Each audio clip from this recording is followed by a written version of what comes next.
दोस्तों दी केरला स्टोरी का ट्रेलर तो आप लोगों ने देखा ही होगा और इस मूवी से जुड़ी कंट्रोवर्सी के बारे में आपको पता चल गया होगा जो इतनी ज्यादा बढ़ गई है कि प्रधानमंत्री नरेंद्र मोदी तक को इस फिल्म के बारे में बोलना पड़ा। स्टोरी की इन दिनों काफी चर्चा है। यहाँ तक कि दोस्तों फिल्म को रिलीज करने से रोकने के लिए कोर्ट केस भी किया गया, पर आखिर ये सब क्यों हो रहा है? और जैसे कि फिल्म दावा करती है, क्या वाकई में 32,000 लड़कियों का धर्म परिवर्तन केरला में होता है?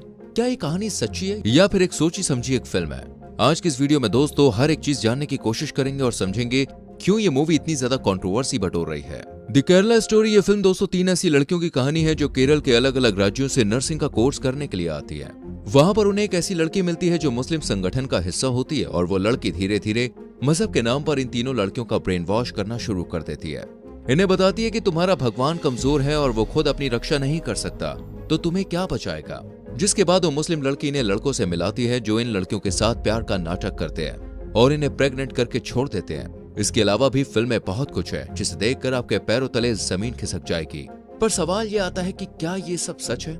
दोस्तों पिछले कई सालों से खूबसूरती से भरे केरल राज्य के अंदर धर्म परिवर्तन के कई सारे मामले सामने आ रहे हैं। केरल भारत का वो राज्य है जिसकी जीडीपी जितनी ज्यादा कम है उसका कन्वर्जन रेट उतना ही ज्यादा आगे है।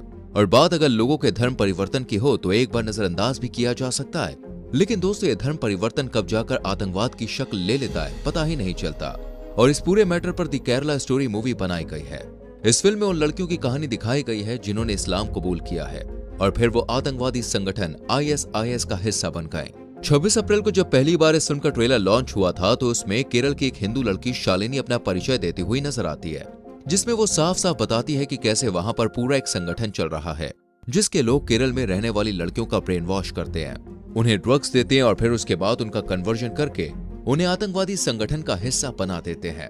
और ऐसा करने के लिए लड़कियों के न केवल जज्बातों के साथ खेला जाता है बल्कि उनके शरीर के साथ भी खिलवाड़ किया जाता है। कभी प्यार मोहब्बत जैसी चीजें तो कभी उनके धार्मिक विश्वास को तोड़ना, ये सारी चीजें उन लड़कियों के साथ करी जाती है ताकि उन्हें ये लगने लगे कि इस्लाम से अच्छा धर्म तो कोई है ही नहीं।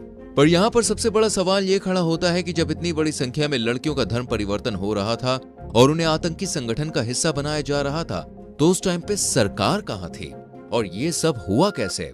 इन्हीं सारी चीजों का जवाब जानने के लिए दोस्तों इस फिल्म को लेकर लगातार कंट्रोवर्सी क्रिएट कर रहे हैं। यहाँ तक कि मुस्लिम यूथ लीग ने ये तक कह दिया कि जो भी आदमी इस आरोप को साबित करेगा उसे 1 करोड़ रुपए दिए जाएंगे। दोस्तों ये कहानी शुरू होती है साल 1992 से जब नेशनल डेवलपमेंट फ्रंट तैयार किया जाता है और फिर इस पार्टी का नाम साल 2006 में पॉपुलर फ्रंट ऑफ इंडिया यानी कि PFI कर दिया जाता है। अब ये पार्टी सबसे ज्यादा केरला में एक्टिव थी और इनके बारे में कई बार यह आरोप लगा था कि यह पार्टी देश में नॉन मुस्लिम लोगों का धर्म परिवर्तन करने का काम कर रही है। जब इस चीज को लोगों ने नोटिस किया तो वो काफी ज्यादा हैरान रह गए, लेकिन तभी केरला की गवर्नमेंट बदल जाती है। इसके बाद 2009 में केरला के एक चर्च द्वारा आंकड़ा पेश किया जाता है जिसने काफी ज्यादा विवाद खड़े किए। आंकड़ों के हिसाब से कहा जा रहा था कि केरल में बहुत तेजी से लोगों के धर्म परिवर्तन की बात एक रिपोर्ट के साथ पेश करी गई। 2009 में केरल हाई कोर्ट में एक ऐसा केस आता है जिसमें खुद कोर्ट इस बात को मानती है कि लव जिहाद जैसे सिस्टम केरला में चल रहा है। लेकिन मामला यहीं पर थमा नहीं बल्कि दोस्तों साल 2010 में कुछ ऐसा होता है जिसे PFI का तालिबान के साथ सीधा कनेक्शन देखने को मिलता है और केरला के एक डिस्ट्रिक्ट में कॉलेज लेक्चरर का हाथ काट दिया जाता है और वो भी सिर्फ इसलिए क्योंकि कॉलेज के ग्रुप को यह लगा था कि लेक्चरर ने जो एग्जाम पेपर सेट किया था उसमें उनके एक पैगंबर की इंसल्ट करी गई थी। और जब ये घटना हुई तो केरल पुलिस की आंखें खुलनी शुरू हुई। और दोस्तों केरल से ही एक और कहानी सामने आती है जब यहाँ पर अब्दुल नाम के एक बंदे के बारे में पता चलता है जिसने अपनी बीवी के साथ मिलकर केरला के पीस एजुकेशन फाउंडर के नाम से 10 सेंटर खोले हैं। कहा तो ये जाता है कि सेंटर में बच्चों को इस्लामिक धर्म के बारे में बताया जाता था, लेकिन असली सच्चाई तो कुछ और ही थी। असल में दोस्तों इन सेंटर्स के अंदर बच्चों को हिंदू धर्म के खिलाफ भड़काया जाता था और अब्दुल ने इन्हीं सेंटर्स के जरिए करीब 2 दर्जन लड़के और लड़कियों को ISIS में शामिल करवाया और उन्हीं में से एक लड़की थी निमिषा। ये वही लड़की है जिसका कैरेक्टर दी केरला स्टोरी में अदा शर्मा निभा रही है और इन्हीं के साथ ही कई और लड़कियों को नॉन मुस्लिम कम्युनिटी से कन्वर्ट करके निमिषा के साथ ISIS कैंप में भेजा जाता है और यही पूरी कहानी इस फिल्म में दिखाई गई है।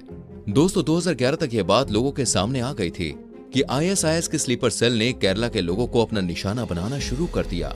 और फिर साल 2012 आता है जिसमें केरला के मुख्यमंत्री बनते हैं ओमान चांडी। इन्होंने ही वो इंटरव्यू दिया था जिसकी तरफ इशारा करके दी केरला स्टोरी के डायरेक्टर सुदीप्तो सेन ने कुछ आंकड़े सामने रखे, जहां ओमान चांडी ने अपने भाषण में ये कहा था कि लगभग 32 औरतों का धर्म परिवर्तन कराया गया है। लेकिन दोस्तों फिर यहाँ पर एक बहुत ही बड़ी कंफ्यूजन हो गई जो आज विवाद का कारण बनी हुई है। असल में आप लोग ये समझ नहीं पा रहे हैं कि यह आंकड़ा हर साल का था या फिर 2006 से लेकर 2012 तक का। और इसी के बाद फिल्म के डायरेक्टर सुदीप्तो सेन ने यह बताया कि उसी आंकड़े के हिसाब से उन्हें हर साल लगभग 3200 के हिसाब से 10 साल में यह आंकड़ा निकाला।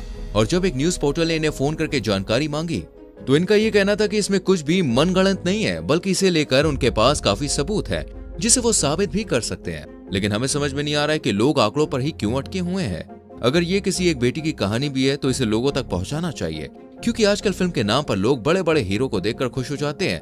क्योंकि देखिए, फिल्म का कोई मुद्दा नहीं होता, पर यह फिल्म दोस्तों एक मुद्दे पे बनी हुई है जिसमें भले ही आंकड़ों का फेरबदल हुआ है, लेकिन कहानी तो बिल्कुल सच्ची है। तभी तो साल 2016 में एक ऐसा केस सामने आया जिसमें ISIS के लिए काम करने वाले अब्दुल राशिद 22 लोगों को इस्लाम में कन्वर्ट करके अफगानिस्तान भेजता है, जहां पर उन्हें ISIS कैंप में ट्रेनिंग दी जाती है। जिसके बाद साल 2016 में एक और केस आता है और इस केस में बताया जाता है कि भारतीय सेना में काम करने वाली मिनी विजयन के बेटी अपर्णा का जबरन धर्म परिवर्तन कराया गया है। जब अपर्णा को कोर्ट में बुलाया जाता है तो वो PFI की ही एक वर्कर सुमैया के साथ कोर्ट में पहुंचती है और बताती है कि उन्होंने अपनी मर्जी से इस्लाम धर्म कबूल किया है। पर यहाँ पर सबसे ज्यादा हैरान करने वाली बात तो ये है कि अपर्णा एक ब्रिलियंट इंजीनियर थी, लेकिन PFI वाले उसकी शादी आशिक नाम के एक ऑटो ड्राइवर से करवा देते हैं। अब आप खुद ही सोचिए, कोई समझदार पढ़ी लिखी लड़की किसी ऑटो ड्राइवर से भला शादी क्यों करेगी?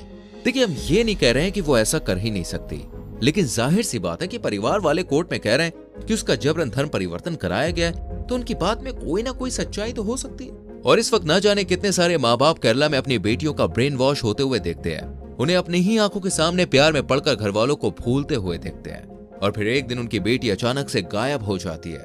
और ये सब कुछ आज भी हो रहा है। पर देश की आंखें तो दोस्तों तभी खुलेंगे ना जब इस तरह की कोई फिल्म या फिर वेब सीरीज सामने आएगी, क्योंकि इससे पहले तो लोगों को एक पैसे का फर्क ही नहीं पड़ता है देश में क्या हो रहा है क्या नहीं।